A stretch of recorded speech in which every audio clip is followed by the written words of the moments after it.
And joining us from Washington now, the Vice President of the United States, Joe Biden. Sir, good to have you with us this morning. Good morning, Erica. We just heard from Liz there that this was an unprecedented departure. We heard from our own terrorism expert, Juan Zarate, who said this is a radical shift to plan an attack in the U.S.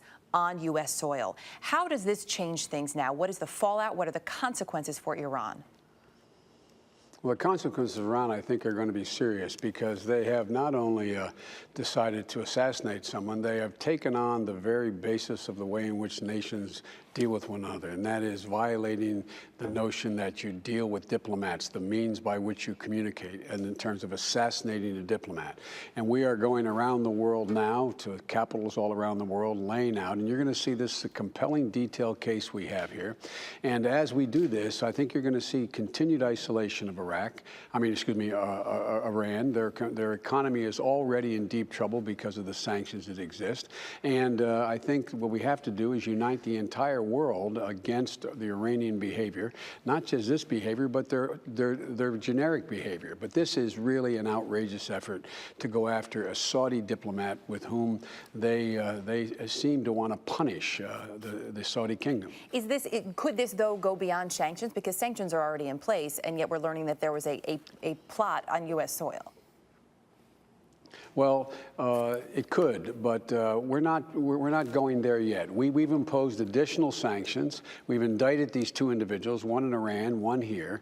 We have imposed additional sanctions against, in terms of the accounts of members of the Quds Force. That is internationally. In addition to that, we are going to be working with the rest of the international community to decide what steps to take next. Mm-hmm. It's critically important that we unite the world in the isolation of and dealing with the Iranians. That's the surest way to be able to get results. How high up do you think this went in the chain of command? Do you believe President Ahmadinejad or even the Ayatollah were aware of this and okayed this plot? Well, I don't want to speculate on that now. I know what the facts are as we understand them to be now, that it is gone to a mid to high level within the Quds Force. It's hard for me to believe that such an action would be taken against a Saudi ambassador. Remember, this is specifically designed against a specific individual who happens to be in the United States of America.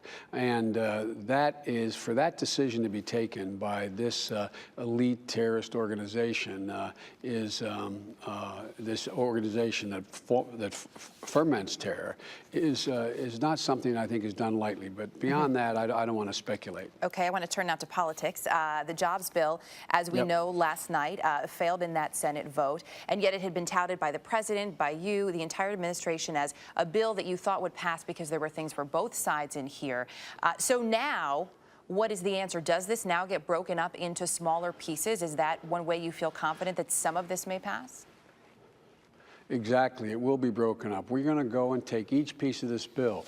When we put this bill together, we put together things that Republicans historically have been for. Building, refurbishing highways and bridges, the infrastructure in the United States, putting people to work, giving tax breaks to small businesses so they could go out and hire people and give them a special tax break if they hire a veteran coming back from Iraq or Iraq or Afghanistan. Making sure that we were able to go out there and rebuild the 35,000 schools that are in terrible shape, putting teachers back to work in classrooms and police on the beat, et cetera. These are all things Republicans have supported in the past. When we put it together, it wasn't to have a confrontation, it was to get something done. And now we're going to take, with conjunction with the Senate leadership, and take each one of these pieces and have them explain why are they for a tax increase on middle-class people. If they don't pass this tax break for this payroll tax, people's taxes are going to go up $1,000 next year. And so on. So we're going to take it a piece at a time and, quite frankly, try to go over their heads to the American people to talk some sense to the representatives. We will watch that. In terms of the American people, a lot of talk about Occupy Wall Street these days. Both you and the president have made supportive comments for the movement. Does the administration, though, stand wholeheartedly with these protesters? No, let me be clear what we both said.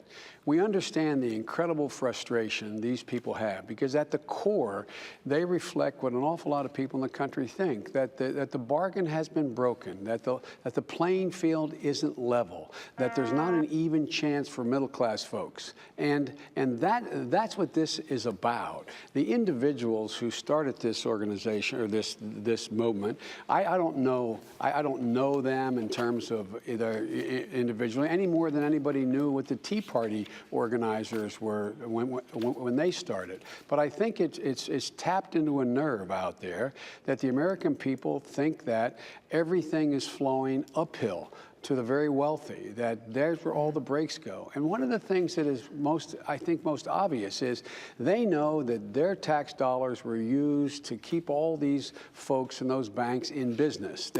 We lent them the money to stay in business, and they turn around and it looks like they not only don't get a thank you, that they think they're entitled to continue to raise fees and so on. And so it's just a symptom of what's happening in the country. Mr. Vice President, we have to leave it there. Thanks again for your time this morning, sir.